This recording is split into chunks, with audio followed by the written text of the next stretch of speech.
Next, o banco digital que faz acontecer. Boa noite. Boa noite. Começamos o Jornal da Record com o registro de um golpe que se aproveita da boa-fé das pessoas. A vítima, frequentemente é um idoso, recebe um pedido de ajuda e, ao tentar amparar um desconhecido, percebe que caiu numa armadilha. Um misto de revolta e tristeza tira o sono e a saúde dessa aposentada de 69 anos. O que mais me doeu é a desonestidade das pessoas. É isso que mais dói.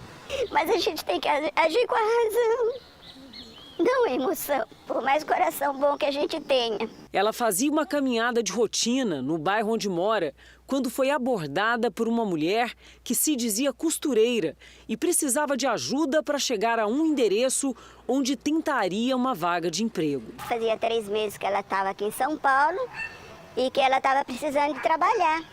Mas como ela não sabia ler nem escrever, ela estava procurando uma loja que falaram que estava pegando pessoas para costurar. A aposentada conta que logo um homem apareceu oferecendo ajuda e também uma carona. Quando ela percebeu algo errado, já era tarde demais. Ele pegou e falou, entra vocês duas aqui. Eu falei, não, ela entra e eu vou continuar minha caminhada, né? Não, entra vocês duas. Eu falei, não, pode ela entrar e eu vou continuar a caminhada. Aí ela falou, não, você vai entrar porque é um assalto. Imagens das câmeras da agência bancária mostram a aposentada na área dos caixas eletrônicos. O criminoso fica com ela o tempo todo. Minutos depois, a mulher que se passou por costureira em busca de emprego entra e fica no caixa ao lado. Como a aposentada estava apenas com o cartão do irmão dela, não consegue fazer o saque. Nesse momento, o homem tem a ousadia de pedir ajuda a uma funcionária do banco que não percebe o crime. O criminoso então obriga a aposentada a transferir o dinheiro do irmão para a conta dela. O sequestrador e a vítima vão até uma casa lotérica para fazer o saque, R$4.000. Todo o tempo eles falando, nós estamos correndo risco de vida. Depois de roubar o dinheiro da aposentada, o criminoso aparece nestas imagens, conversando com ela na calçada. Ela é liberada e minutos depois, a outra golpista aparece de carro para buscar o comparsa. Ela passa para o banco do passageiro, ele assume a direção e logo ela desce, segundo a polícia, para praticar um novo crime. Na mesma semana em que a idosa foi abordada, outras 2 vítimas teriam caído num golpe parecido na mesma região, no extremo da zona sul de São Paulo. Uma delas perdeu cerca de R$7.000. Apesar desse prejuízo financeiro e também do perigo, muita gente prefere não denunciar por medo e até mesmo por vergonha, o que acaba dificultando o trabalho da polícia. Temos que denunciar, porque assim como foi minha mãe, foi vítima, e tem outras pessoas também que foram vítimas dele também, né?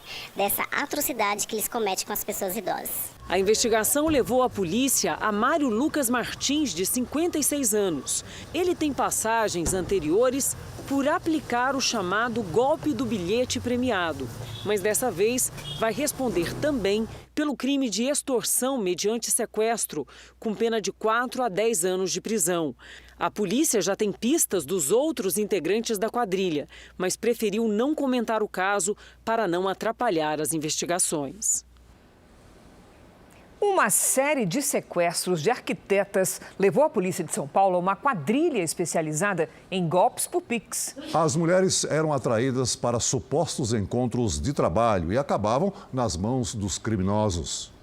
Ainda era madrugada quando os agentes do Departamento de Crimes Cibernéticos saíram para cumprir os mandados de busca e apreensão. Eles foram em endereços de 22 suspeitos em cidades da Grande São Paulo e do interior do estado. Vai, manda a cabeça. Essa é a segunda fase da operação para desarticular uma quadrilha que sequestrava vítimas para fazer transações via Pix. Segundo as investigações, os criminosos se passavam por clientes e contratavam serviços de arquitetura para uma suposta reforma residencial. As arquitetas, geralmente mulheres com alto poder aquisitivo, eram sequestradas assim que chegavam ao endereço combinado. Os criminosos mantinham as vítimas em cativeiro para fazer transferências via Pix. Muitas vezes, o único acesso ao aplicativo do banco era feito pela identificação facial da vítima. A polícia identificou pelo menos 6 vítimas, mas o número pode ser ainda maior. Alguns sequestros chegavam a durar de 5 a 6 horas. Existe uma rede de beneficiários que se correlacionam. Eles recebem dinheiro de vários tipos de golpe. Então, por exemplo, o golpe do aplicativo de relacionamento, o golpe do Pix, golpe de estelionato. O Jornal da Record mostrou a primeira fase da operação no mês passado. Na época, a polícia prendeu um casal que atuava no sequestro, que recebia as transferências bancárias. 4 pessoas foram detidas. Elas teriam recebido mais de R$200 mil das vítimas. Se emprestar conta para receber dinheiro de crime, a polícia vai bater na casa dela de manhã. A gente não tem anonimato nenhum. A gente tem todos os meios de investigar e chegar nesses autores. Veja agora outros destaques do dia. Alexandre de Moraes ordena a operação da Polícia Federal contra empresários por troca de mensagens em grupo do WhatsApp. Empresários reagem e se dizem comprometidos com a democracia. Augusto Aras, procurador-geral da República, não foi avisado da operação. Brasileiro morre durante maratona em montanha na Europa. E na série especial, os riscos de explosão nos carros movidos a gás.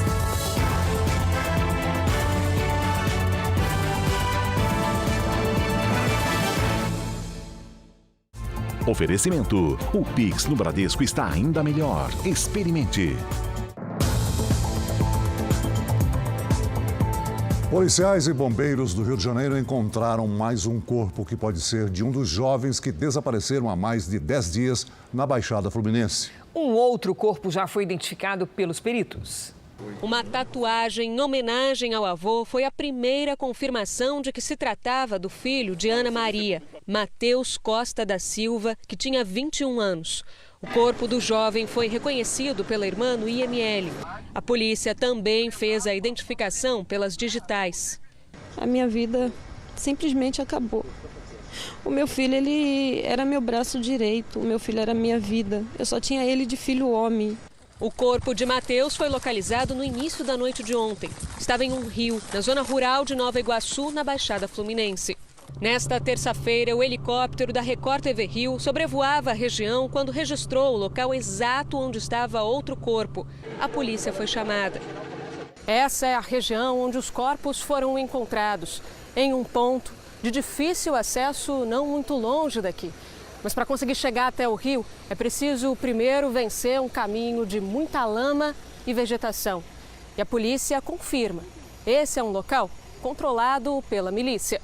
O helicóptero dos bombeiros e um drone ajudam nas buscas.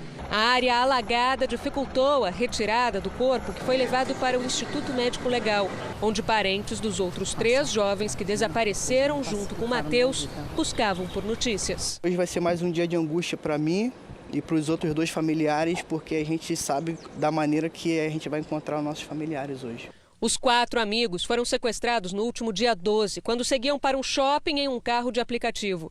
A suspeita de que milicianos sejam os responsáveis pelas execuções e que 2 homens mortos no último fim de semana em uma operação tenham participado do crime. O grupo era chefiado por Danilo Dias Lima, conhecido como Tandera, um dos criminosos mais procurados do país. Até então a gente não sabe quem foi, porque eu não posso acusar um, não posso acusar outro, porque eu não tenho provas, não sei quem foi. Só Deus mesmo, para confortar o coração da gente e tirar essa tristeza que a gente está sentindo. Só neste ano, o Brasil registrou 44 mil denúncias de violência contra os idosos, um aumento de 7% em relação ao mesmo período do ano passado. Para combater e investigar esse tipo de crime, o Ministério da Justiça irá realizar até 23 de setembro uma operação conjunta com policiais civis em todos os estados brasileiros. Em São José do Rio Preto, no interior de São Paulo, um idoso de 85 anos foi espancado pelo vizinho de 20 anos. O senhor andava tranquilamente na calçada enquanto o jovem fazia uma manobra com o carro. De repente, ele sai do veículo e começa a chutar o idoso. Uma mulher tenta conter o rapaz, mas não consegue. O agressor fugiu e ainda não foi encontrado. O senhor fraturou o fêmur e aguarda uma vaga na Santa Casa para fazer uma cirurgia. Dados do Disque 100, serviço do Ministério da Mulher, da Família e dos Direitos Humanos, mostram que de janeiro a junho deste ano houve um aumento de 7% nas denúncias de violência contra os idosos em relação ao mesmo período de 2021. Já são 44 mil registros em todo o país. Durante um mês, o Ministério da Justiça vai combater esse crime em parceria com as polícias estaduais. A importância que se tem é que, através do Disque Denúncia, as pessoas que tomam conhecimento da violência contra idoso possam denunciar para que os órgãos de segurança pública do Estado atuem de forma efetiva no combate a esse tipo de crime. Em 2020 e 2021, quando o Ministério da Justiça realizou operações para combater esse tipo de crime, mais de 30 mil idosos foram atendidos e quase 1.000 pessoas acabaram presas. Esta senhora tem 74 anos. Há pelo menos 10 meses, ela e o marido vêm sofrendo com a violência da filha. São xingamentos e empurrões. Por que, na sua opinião, a sua filha passou a ser agressiva? Ela passou a ser agressiva quando ela começou a beber, né? Cansada das agressões, a idosa registrou um boletim de ocorrência no último dia 20. Que eu passo muito desgosto, o meu coração me dói, queima, arde. Em Betim, na região metropolitana de Belo Horizonte, mais um caso de violência contra idosos foi registrado por uma câmera de segurança. Um homem empurra e dá socos em um senhor. Ele tenta se defender com um cabo de vassoura. Outros 4 homens acompanham a confusão de perto. Até que um deles dá a volta no carro que está estacionado. Ele abre o porta-malas, pega um macaco hidráulico e parte para cima do idoso. O senhor cai no chão e continua sendo agredido. A esposa da vítima tenta defender o marido e também é atacada. O senhor segue sendo espancado e é arrastado para a frente do carro. Ele consegue se levantar, vai para dentro de casa e fecha o portão. O agressor entra no carro e vai embora. O mais importante de tudo é que a pessoa idosa que estiver sendo vítima de qualquer tipo de violação à sua dignidade, ela deva denunciar, buscar meios de fazer com que a sua violência seja conhecida pelas autoridades e possa ser protegida de todo o mal. Um atleta brasileiro morreu durante uma prova no Mont Blanc, a montanha mais alta da Europa. Ele participava de uma ultramaratona. O anúncio da morte foi feito pela organização da prova. Segundo o comunicado, o corredor sofreu um acidente grave. A vítima é o brasileiro Orlando Yamanaka, de 60 anos. Atleta experiente, participava da prova de resistência por equipes. A hipótese mais provável é que ele tenha caído em um buraco durante a noite. A prova pode durar até 45 horas, em condições extremas, em que os corredores precisam enfrentar também o sono e o cansaço. As inscrições só são permitidas para atletas que tenham experiência em provas desse tipo. O brasileiro caiu entre os quilômetros 36 e 40 no primeiro dia de prova. Ele estava usando todos os equipamentos de segurança. Apesar do acidente, a competição não foi cancelada. A ultramaratona acontece uma vez por ano nos Alpes e passa por 3 países: França, Itália e Suíça. É considerada a corrida em trilha mais famosa aqui da Europa. Mas essa não é a primeira vez que participantes da prova sofrem acidentes fatais, como o que aconteceu com o brasileiro. No ano passado, um atleta da República Tcheca também morreu em uma queda na mesma prova. O Mont Blanc é a montanha mais alta e desafiadora da Europa.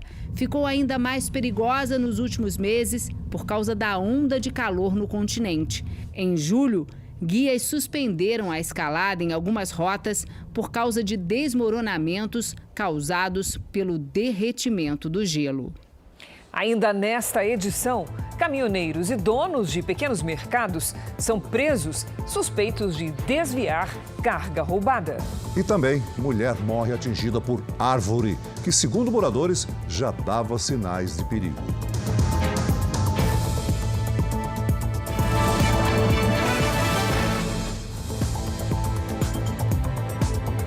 A exigência do visto impresso para brasileiros entrarem no México transformou o sonho de conhecer o país em pesadelo para muita gente. Quem já estava com viagem marcada tem encontrado dificuldades para agendar um horário no consulado e regularizar a situação. A família do Jurandir tem um sonho antigo de conhecer Cancún, no México. O mar azul, né? Que a gente vê o mar aqui do Brasil, é bonito, entendeu? Mas será que aquele mar é um mar diferente? Será que a gente vai entrar naquela água lá? Quando apareceu uma boa oferta, eles compraram o pacote para 10 pessoas, com quase 2 anos de antecedência. Naquela época, bastava o passaporte para entrar no país. Mas em dezembro do ano passado, o governo mexicano passou a exigir dos brasileiros um visto eletrônico. Quando chegou a data para pedir a autorização, o Jurandir e os parentes entraram no site do consulado mexicano para fazer a solicitação. E os problemas começaram. Mensagem automática, consulte o site do consulado. Fale conosco, só isso, mais nada. Mesmo insistindo, tentando muitas vezes e mandando e-mails para o consulado, eles não conseguiram o visto. Não puderam embarcar no voo, perderam a viagem e não tem como recuperar os R$22 mil que já gastaram. Muita tristeza. Minha mulher chora, meu filho, o Renatinho, tem 14 anos, mas chora. Porque ele via a mãe chorando, entendeu? Minha cunhada está em depressão, cara. Depois desse período em que a autorização era digital, o governo mexicano decidiu tornar a regra ainda mais rígida. Na semana passada, começou a exigir o visto impresso no passaporte dos brasileiros, o que precisa ser feito pessoalmente em um consulado. E muitas pessoas dizem que está difícil marcar um horário de atendimento, que geralmente o agendamento não está disponível no site. Muita gente tem ido ao consulado mexicano em São Paulo para buscar uma solução mais rápida. Depois de muita insistência no computador, o Gedson e a Fernanda até conseguiram agendar a entrevista, mas só para outubro. A viagem programada para casar no México é antes, no mês que vem. Quando o portão do consulado foi aberto, eles tentaram, mas não conseguiram um atendimento. Você tem uma programação, né, de um casamento num lugar que todo mundo gosta de ir, e aí a gente chega aqui e tem esse tipo de conversa, não faz sentido nenhum. Só do Aeroporto Internacional de São Paulo, 80 voos devem partir para o México até o final de agosto. A decisão de exigir o visto impresso para brasileiros é justificada como uma tentativa de evitar que o território mexicano seja usado como atalho para a entrada ilegal nos Estados Unidos. Esse especialista explica que a decisão é soberana e o governo brasileiro não tem como intervir. O que o Brasil pode fazer, conforme o princípio da reciprocidade, é também exigir um visto de mexicanos para viagens de turismo ao Brasil, viagens de trabalho, turismo. Em nota, o Itamaraty informou que tem conhecimento da situação e mantém conversas com o governo mexicano, mas afirma que esse tipo de decisão é de caráter soberano de cada país. Nós procuramos o consulado do México em São Paulo, mas não tivemos resposta. A vice-presidente da Argentina, Cristina Kirchner, negou hoje as acusações de corrupção apontadas pelo Ministério Público. Ela chamou as denúncias de ficção. A declaração foi dada depois da promotoria pedir 12 anos de prisão para Kirchner por supostas irregularidades em concessões de obras públicas, quando ela era presidente do país. O Ministério Público ainda pediu a suspensão dos direitos políticos da vice-presidente pelo resto da vida. O ex-presidente dos Estados Unidos, Donald Trump, teria levado para casa 700 páginas de documentos confidenciais quando deixou o governo. A informação está em uma carta do Arquivo Nacional enviada aos advogados de Trump. A quantidade chamou a atenção do Departamento de Justiça e ajudou a dar início à investigação que levou a uma busca na residência do republicano na Flórida. Entre os papéis estariam arquivos da inteligência, da Polícia Federal e da Agência de Segurança Nacional dos Estados Unidos. Trump tem dito ser vítima de uma perseguição política. O ex-presidente exige que o Departamento de Justiça divulgue os detalhes do mandado de busca e que os documentos apreendidos sejam analisados por peritos independentes. Veja a seguir, a polícia apreende quase 2 quilos de esmeraldas com quadrilha suspeita de fazer grilagem de terra. E na série especial, como a falta de manutenção em cilindros de gás veicular pode provocar grandes explosões.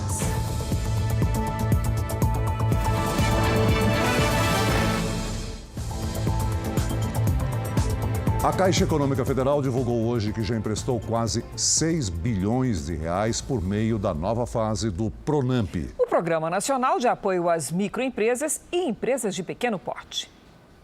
O banco divulgou o balanço do programa lançado no fim do mês passado. Segundo a Caixa, 5 bilhões e 700 milhões de reais foram emprestados em quase 60 mil contratos. O Pronamp foi criado em 2020 com o objetivo de aliviar os efeitos da crise econômica durante a pandemia. O programa é destinado a micro e pequenas empresas com receita bruta entre R$ 81 mil e 4 milhões e 800 mil reais. O valor máximo de empréstimo é de R$ 150 mil, com taxa de juros e garantias mais acessíveis aos empresários. Como são créditos de menor risco, a gente tem a possibilidade de oferecer ali uma taxa menor, isentar garantias, os clientes têm procurado muito. Ao todo, a Caixa destinou quase 20 bilhões de reais ao programa. O dinheiro pode ser usado na aquisição de equipamentos, na realização de reformas ou para pagar despesas operacionais, como o salário dos funcionários, as contas e a compra de mercadorias. É proibido utilizar os recursos na distribuição de lucros entre os sócios do negócio. Na Grande São Paulo, 8 pessoas foram presas, suspeitas de participar de um esquema de desvio de cargas. Os produtos, principalmente alimentos e materiais de limpeza e higiene, eram vendidos para pequenos mercados na periferia da capital paulista. Os 80 policiais tinham hoje alvos que não levantavam suspeita. Eram caminhoneiros, donos de mini-mercados e funcionários de um centro de distribuição.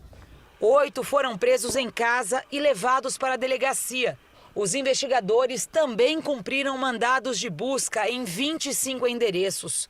Desde fevereiro, eles acompanham os passos de uma quadrilha que desviava produtos de uma distribuidora em Guarulhos, na Grande São Paulo. Tudo resolvido, aplicativo no pente, tudo na bala. Amanhã, no primeiro horário, nós carrega e tchau.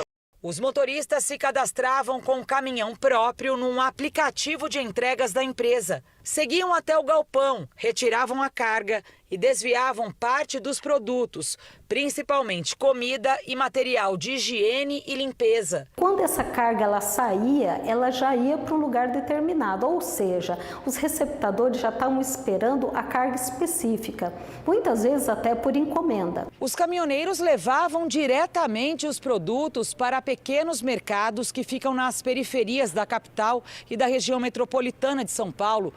Um esquema que deixou só nos últimos 6 meses um prejuízo de mais de R$1 milhão. Nesta conversa, um dos motoristas combina a entrega com o dono de um mercado. Gordo, será que dá pra levar umas mercadorias hoje aí não? Ô parceiro, tá indo carregar agora. Dá, vem. Em outra mensagem, criminosos desistiram de uma venda por causa do preço oferecido. Ele paga R$12 no arroz, R$4 no feijão. Tá muito barato, parça. R$12 no arroz, você é louco? A polícia suspeita que os caminhoneiros registravam falsos boletins de ocorrência sobre supostos assaltos. Pelo menos 4 suspeitos ainda são procurados. Eles também têm outras atividades criminosas. Venda de arma de fogo, participação em outros, aí sim, roubos de cargas mesmo, com violência, grave ameaça, com retenção da vítima.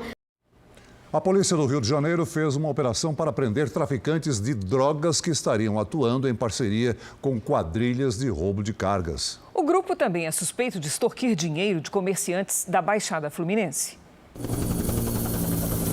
O helicóptero da Polícia Civil sobrevoa uma das comunidades de Duque de Caxias, na Baixada Fluminense, para dar apoio aos agentes que tentam cumprir 23 mandados de prisão. Barricadas que impedem a circulação dos blindados são retiradas do caminho.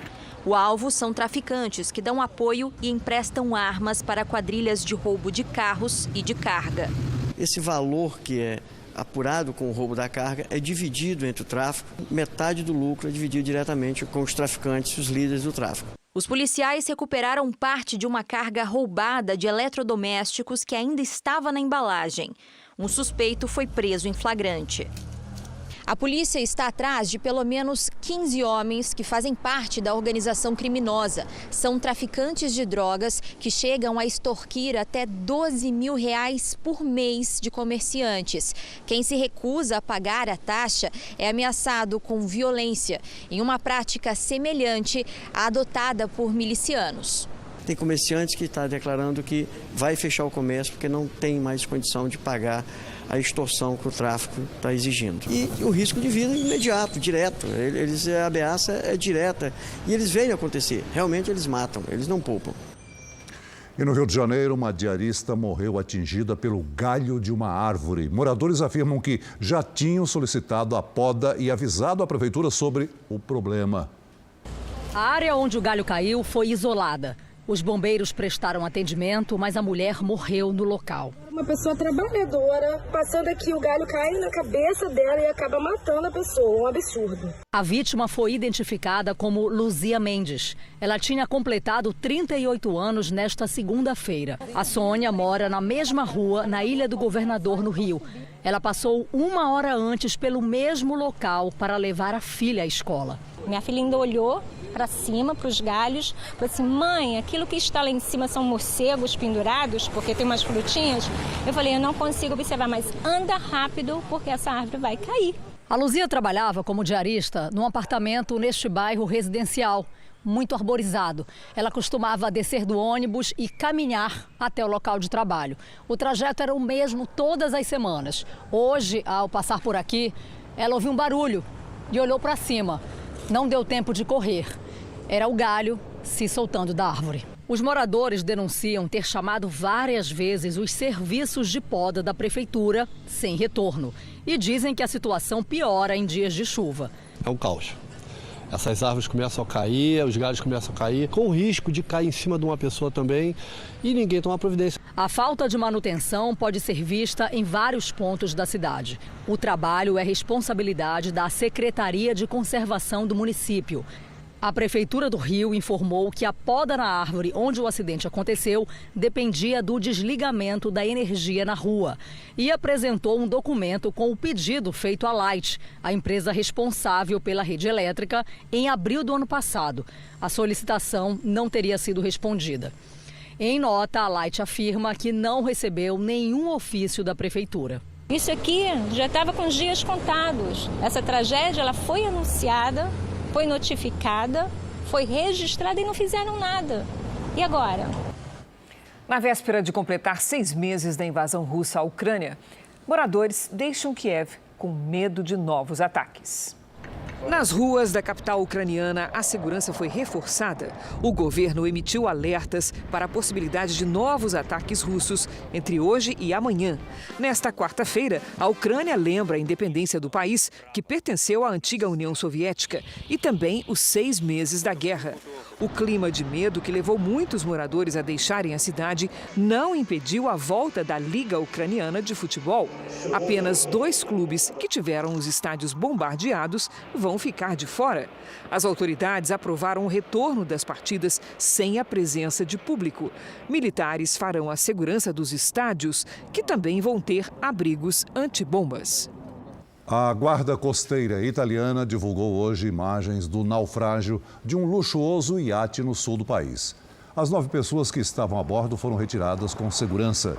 As autoridades ainda investigam o que levou a embarcação de 40 metros de comprimento a afundar. O iate estava a cerca de 17 quilômetros da costa da Calábria, quando sofreu o acidente no último sábado. No Brasil, terça-feira de temporais, e no Rio Grande do Norte, em menos de 24 horas, a capital, Natal, registrou 30% da chuva esperada para todo o mês. Vamos conversar com a Lidiane Sayuri. Boa noite, Lid. Tem mais alertas para a região Nordeste? Tem sim, Cris, para toda a região litorânea. Boa noite para você, Celso. Boa noite a todos. As imagens de satélite mostram nuvens nas áreas costeiras, exatamente onde podem ocorrer pancadas de chuva nos próximos dias. Os ventos úmidos do mar formam nuvens carregadas entre o sul da Bahia e o Rio Grande do Norte. Entre o norte do Pará e o norte do Amazonas, a chuva é rápida e a qualquer hora. No Rio Grande do Sul, volta a chover no fim do dia. No restante do país, quarta-feira, ensolarada. E com alerta para baixa umidade relativa do ar, principalmente no centro-oeste, no interior de São Paulo, de Minas, do Nordeste e no Tocantins. Em Porto Alegre, máxima de 25 graus. No Rio de Janeiro faz 26. Em Goiânia e Porto Velho, até 31. Em São Paulo, calorzinho da tarde aumenta até o fim de semana. Nesta quarta faz 24 graus. Na quinta, até 26. Tempo Delivery. A Ayane é de Luiz Eduardo Magalhães, lá na Bahia. Opa, vamos lá. Oi, Ayane e sua turma pet. Em Luiz Eduardo Magalhães faz calor e o ar fica muito seco nos próximos dias. Reforce a hidratação, evite passeios com as cachorrinhas nas horas mais quentes do dia. Nesta quarta, máxima de 31 graus. O Fábio é da cidade de Miraselva, lá no Paraná. Olha só o Fábio aqui na tela. Oi, Fábio. Tempo bem seco em Miraselva também, viu? Uma frente fria se forma na região sul, mas não muda o tempo por aí. Nesta quarta faz até 25 graus. Na quinta, 26 e na sexta, olha só, mais quente, até 27. Participe do Tempo Delivery pelas redes sociais. Mande uma mensagem com a hashtag #VocêNoJR. Cris, Celso. Obrigada, Lidy. Até amanhã, Lidy. Até. Uma operação da polícia de Goiás prendeu 6 suspeitos de fazer parte de uma quadrilha de grilagem de imóveis que agia em 3 estados brasileiros e no Distrito Federal. Só uma das vítimas do grupo teve um prejuízo de 5 milhões de reais. A polícia cumpriu 18 mandados judiciais. Entre os bens apreendidos, um avião, 5 veículos de luxo e quase 2 quilos de esmeraldas. Vamos pesar, ver se dá, se pesa tudo. 6 pessoas foram presas. A quadrilha atuava na grilagem de terras em Goiás, no Distrito Federal, em Mato Grosso e no Tocantins. As vítimas eram pequenos poceiros, que eram ameaçados pelo grupo. Eles chegavam sempre armados, 4 a 5 pessoas juntas, demandando que as pessoas se retirassem do local sob a alegação de que aquela propriedade os pertencia. De acordo com a polícia, foram presos os líderes do esquema, que era chefiado pelo empresário Rafael José das Neves. Uma peça-chave seria o engenheiro agrônomo Gidomar Aloísio. Segundo a polícia, o engenheiro tinha informações privilegiadas em cartórios e órgãos de registros de imóveis rurais. Era dessa forma que a quadrilha escolhia os alvos, propriedades que estavam com pendências judiciais ou em processo de regularização fundiária. O líder da quadrilha foi preso numa fazenda de luxo no município turístico de Pirenópolis, em Goiás. O prejuízo das vítimas ainda está sendo calculado. Só um fazendeiro que comprou terras com os investigados perdeu 5 milhões de reais. O primeiro semestre registrou quase 170 mil casos de violência doméstica no país. Um problema que vem crescendo, principalmente em estados como São Paulo, Rio de Janeiro e Minas Gerais. Na região norte, o Pará é um dos lugares com mais casos. A agressão foi registrada pelo circuito de segurança de uma oficina em Marabá, cidade no interior do Pará. A imagem mostra o momento em que a mulher é agredida. O homem chega a usar uma marreta para ameaçar a esposa. São quase 2 minutos de discussão e agressões, até que ela leva um último tapa e ele vai embora. Neste outro vídeo, feito em Belém, dá para ver o momento em que uma mulher é arrastada pelos cabelos pelo próprio marido. Os 2 casos foram denunciados e são investigados pela polícia. Com medo de mostrar o rosto, essa mulher afirma que todos os dias recebe ameaças do ex-companheiro. Os ataques geralmente chegam pelo celular.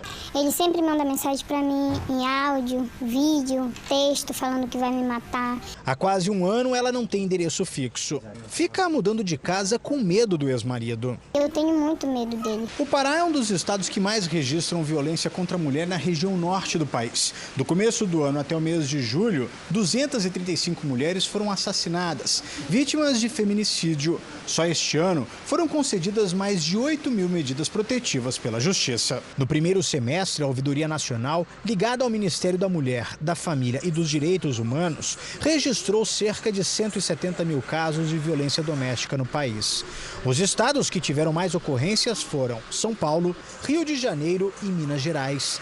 Para tentar combater esse tipo de crime, a Prefeitura de Belém sancionou uma lei que proíbe a contratação de pessoas condenadas por crimes violentos contra a mulher. Esta lei é uma boa referência para o Brasil no combate à violência contra as mulheres, que é a violência estrutural e que tem ceifado, inclusive, vidas de muitas mulheres. Eu só queria um dia voltar a ter minha vida normal, como eu tinha antes. A Polícia Federal fez uma operação no Rio de Janeiro para prender integrantes de uma quadrilha que traficava mulheres do Brasil para a Europa. Os agentes cumpriram mandados de busca e apreensão na cidade de Búzios, na região dos Lagos. A mulher, que seria a chefe do grupo, não foi localizada. Ela teve o nome incluído na lista vermelha da Interpol e pode ser presa, inclusive, no exterior. Segundo as investigações, a quadrilha aliciava as vítimas com a promessa de trabalho no exterior, mas lá elas eram exploradas sexualmente. O grupo foi descoberto depois de uma vítima conseguiu fugir do cárcere privado e fez a denúncia. Agora, a Polícia Federal investiga possíveis ligações da quadrilha com a máfia italiana. Eleições 2022. Vamos saber agora o que fizeram os candidatos à presidência da República. O presidente Jair Bolsonaro começou o dia em São Paulo.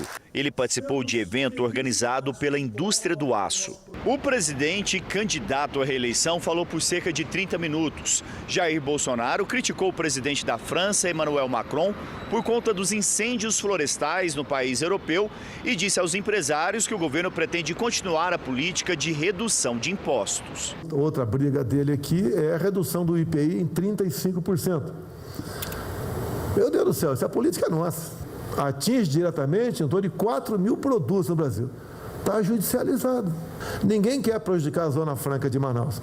Se tem algum prejuízo, a gente discute medidas compensatórias, sem problema nenhum. Bolsonaro também almoçou com outro grupo de empresários em São Paulo e depois retornou para Brasília. No Palácio do Planalto foi realizada a cerimônia de recepção do coração de Dom Pedro I, como parte das comemorações dos 200 anos da independência do Brasil. A candidata do MDB, Simone Tebet, visitou a escola do Teatro Bolshoi, em Joinville, Santa Catarina. Tebet conheceu as instalações e o funcionamento da seleção dos alunos e o processo de aprendizado. Foi a própria candidata quem solicitou a visita à escola. Estar aqui no único teatro de Bolshoi fora da Rússia, que consegue formar mais de 200 crianças, dando não só a oportunidade de descobrir os talentos, mas também uma oportunidade de vida, para mim é a experiência que nós precisamos para replicar no Brasil inteiro. O candidato do Novo, Felipe Dávila, visitou a comunidade do Vidigal, no Rio de Janeiro. Dávila conheceu o trabalho de uma ONG que desenvolve projetos de educação, esporte e formação profissional. E sem educação a gente não vai resolver os outros problemas. E a outra coisa que está acontecendo, que vocês sabem muito bem, o emprego do futuro é cada vez mais voltado para quem tem conhecimento. Empregos que não vão ter conhecimento vão desaparecer com o tempo. O candidato do PROS, Pablo Marçal, visitou uma comunidade carente em Carapicuíba, região metropolitana de São Paulo. O candidato conversou com moradores e disse que, se for eleito, irá reduzir e até zerar os impostos sobre os alimentos. A candidata do União Brasil, Soraya Tronic, não teve agenda pública. Ela se reuniu com a equipe de campanha e gravou o programa eleitoral. Ciro Gomes, candidato do PDT, não teve compromissos públicos. O candidato do PTB, Roberto Jefferson, não divulgou a agenda. O candidato do PT, Luiz Inácio Lula da Silva, se reúne essa noite com empresários da construção civil. O presidente do Tribunal Superior Eleitoral, Alexandre de Moraes, se encontrou hoje com o ministro da Defesa, Paulo Sérgio Nogueira. Vamos a Brasília com a repórter Renata Varandas, que tem os detalhes. Boa noite, Renata. Cris, Celso, boa noite. Olha, faltando 40 dias para as eleições, o novo presidente do Tribunal Superior Eleitoral, o ministro Alexandre de Moraes, recebeu o ministro da Defesa, Paulo Sérgio Nogueira. O questionamento do processo eleitoral brasileiro pelo ministro da Defesa, Paulo Sérgio Nogueira, gerou tensão no TSE. As Forças Armadas foram convidadas para fazer parte da Comissão de Transparência das Eleições. Na visita de hoje, considerada de cortesia, Moraes apresentou ao ministro o estudo feito pela Universidade de São Paulo, que demonstrou que as urnas eletrônicas são seguras. Celso e Cris. Obrigada, Renata. O Supremo Tribunal Federal decidiu que o financiamento público de campanhas eleitorais está de acordo com a Constituição. Com isso, o Supremo derruba uma ação do antigo PSL, hoje incorporado à União Brasil. O valor do fundo eleitoral para este ano, disponibilizado pelo Tesouro Nacional, é de 4 bilhões e 900 milhões de reais. A Polícia Federal realizou hoje uma operação contra empresários que teriam trocado mensagens em grupo privado sobre atos contra a democracia. A ação foi autorizada pelo ministro Alexandre de Moraes, do Supremo Tribunal Federal. Os mandados de busca e apreensão foram cumpridos nos endereços comerciais e residenciais dos empresários em São Paulo, Rio de Janeiro, Rio Grande do Sul, Santa Catarina e Ceará. O ministro Alexandre de Moraes autorizou a quebra de sigilo e o bloqueio das contas bancárias dos envolvidos, além da coleta de depoimentos. Moraes também determinou o bloqueio das redes sociais dos empresários. Os alvos da operação foram os empresários Afrânio Barreira Filho, Ivan Vrobel, José Isaac Pérez, José Couri, Luciano Hang, Luiz André Tissot, Marco Aurélio Raimundo e Meyer Nigri. A operação faz parte das investigações que apuram a suposta organização e o financiamento de atos antidemocráticos. Moraes quer saber se os empresários financiaram atos contra as instituições brasileiras. O ministro não comunicou os demais integrantes do STF sobre a ação, mas já era esperado que os empresários fossem chamados a dar explicações sobre uma conversa num grupo fechado de mensagens. A operação irritou o Procurador-Geral da República, Augusto Aras. Segundo o gabinete, Aras não foi informado com antecedência da ação. Aras ainda não recebeu o conteúdo do processo. Segundo fontes do Supremo, a Procuradoria foi intimada ontem à tarde, em certidão assinada pela servidora do gabinete do Procurador-Geral da República. Um dos alvos, o empresário Luciano Hang, negou que os empresários apoiem atos contra a democracia. Sinto constrangido, de ser cerceado na minha liberdade de pensamento e de expressão. Eu vejo que a democracia, ela prega muito isso.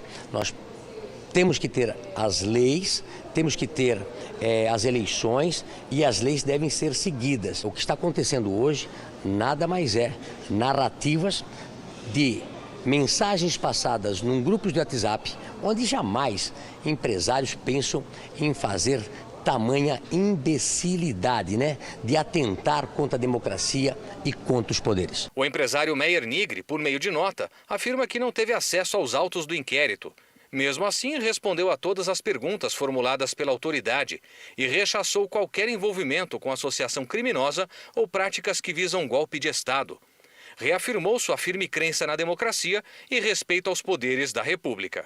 Afrânio Barreira Filho diz que sua única manifestação na conversa foi um emoji, sinalizando leitura, sem endossar ou concordar com o conteúdo. Diz que é totalmente a favor da democracia e nunca defendeu, verbalizou, pensou ou escreveu a favor de qualquer movimento antidemocrático ou de golpe, e que é a favor da liberdade, democracia e de um processo eleitoral justo. Em 18 de agosto, dias antes da operação, a assessoria de Ivan Vrobel afirmou que o empresário, descendente de família polonesa e judia, sempre soube o perigo que ditaduras podem causar e que foi convivendo e defendendo a democracia que o senhor Ivan traçou toda a sua vida, tanto familiar como profissional.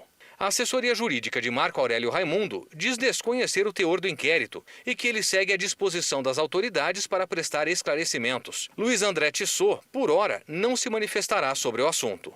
Especialistas temem o efeito econômico e institucional que uma operação como a de hoje pode causar. A partir de agora, pode atuar nos vácuos legislativos, mas essa é a função do Poder Legislativo, não do Poder Judiciário. Podemos discordar de certas opiniões, agora chegar ao ponto de vedá-las, não. e não há o crime de opinião. Até o momento, os empresários José Isaac Pérez e José Cury não comentaram a operação da Polícia Federal. No Paquistão, mais de 780 pessoas morreram nas inundações causadas pelas chuvas nos últimos 2 meses. A maioria das mortes aconteceu em províncias mais pobres no sudoeste do país. Equipes de resgate seguem as buscas por desaparecidos. Autoridades se mobilizam para levar as famílias para locais seguros. A inundação danificou mais de 95 mil casas. Só este ano, o Brasil já registrou quase 60 mil denúncias de violência contra crianças e adolescentes. O número é 30% maior que em todo o ano passado. Em Minas Gerais, uma mulher foi presa depois de espancar o filho de 10 anos. Uma amiga da família gravou o momento da agressão. A mãe espanca com tapas e socos o filho de 10 anos e ameaça. Se a polícia vier aqui, que você vai pro abrigo. O padrasto da criança interfere e consegue interromper a agressão.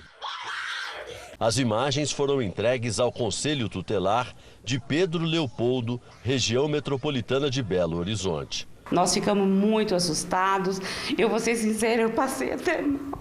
Conhecido da gente, tem um vínculo aqui no conselho, né? A criança foi levada para um abrigo onde já esteve pelo mesmo motivo 3 anos atrás, mas acabou voltando para a família. Agora a justiça proibiu a mãe de ter contato com o filho.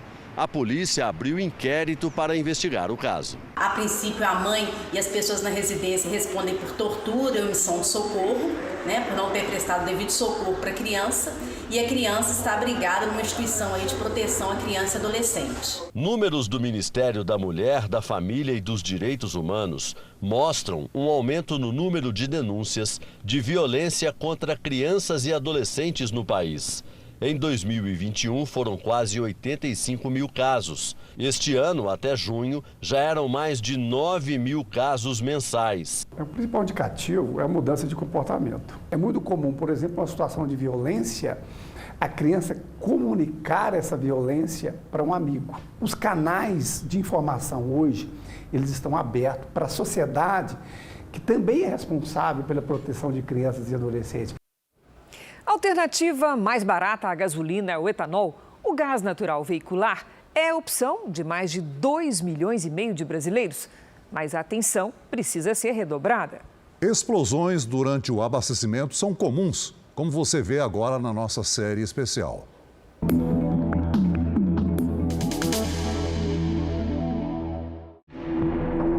Remendados por solda, adulterados ou corroídos pelo tempo. Descuidos que podem ser fatais. Olha o senhor lá, minha filha. Meu Deus do céu, cara.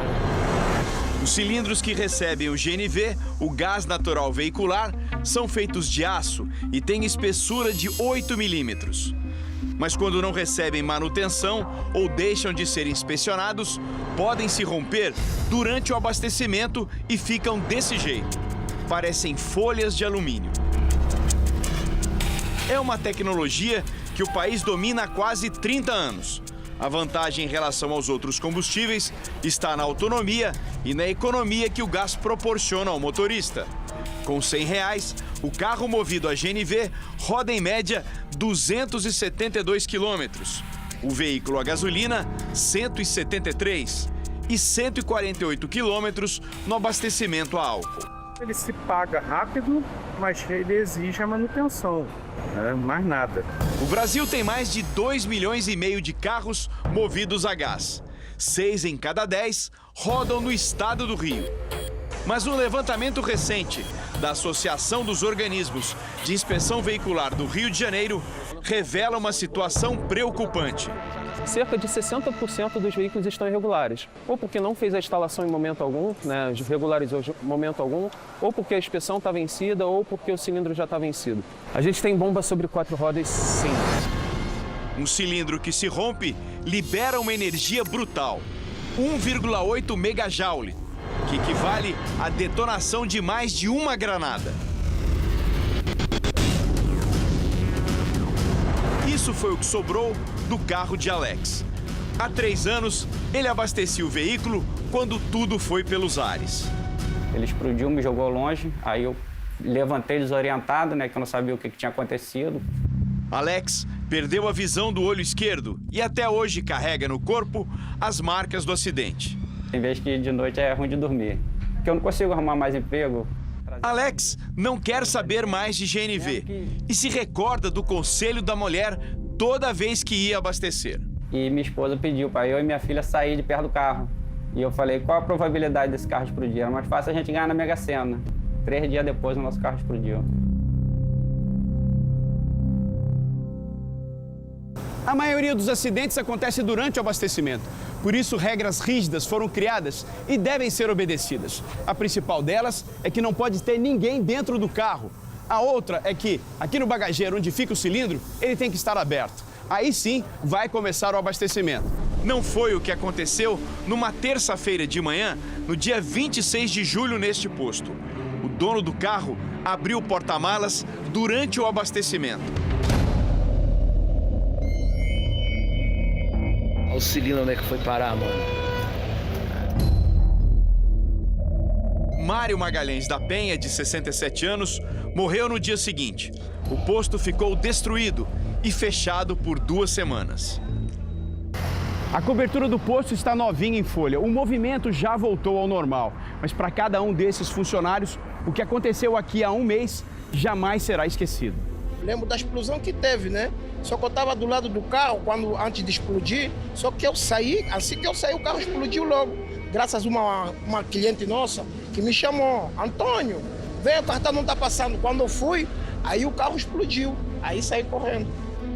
A decisão de converter o carro para GNV exige conscientização do motorista.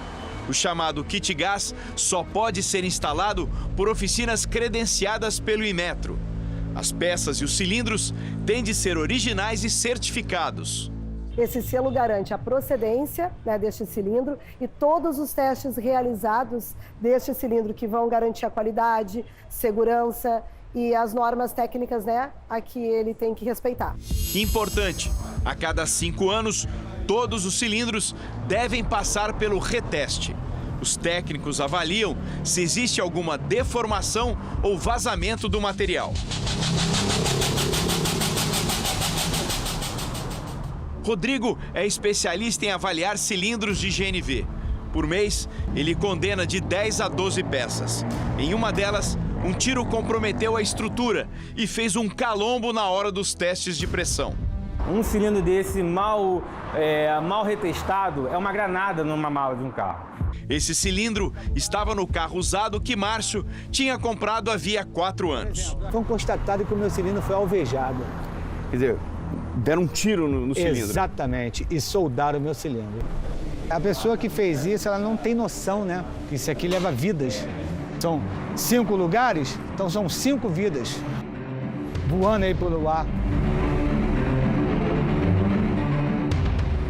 O Jornal da Record termina aqui. A edição de hoje na íntegra e também a nossa versão em podcast estão no Play Plus e em todas as nossas plataformas digitais. E à 00:30 tem mais Jornal da Record. Fique agora com o episódio especial de Reis, o erro de Saul. E logo em seguida você assiste a Amor Sem Igual. Ótima noite para você. Boa noite.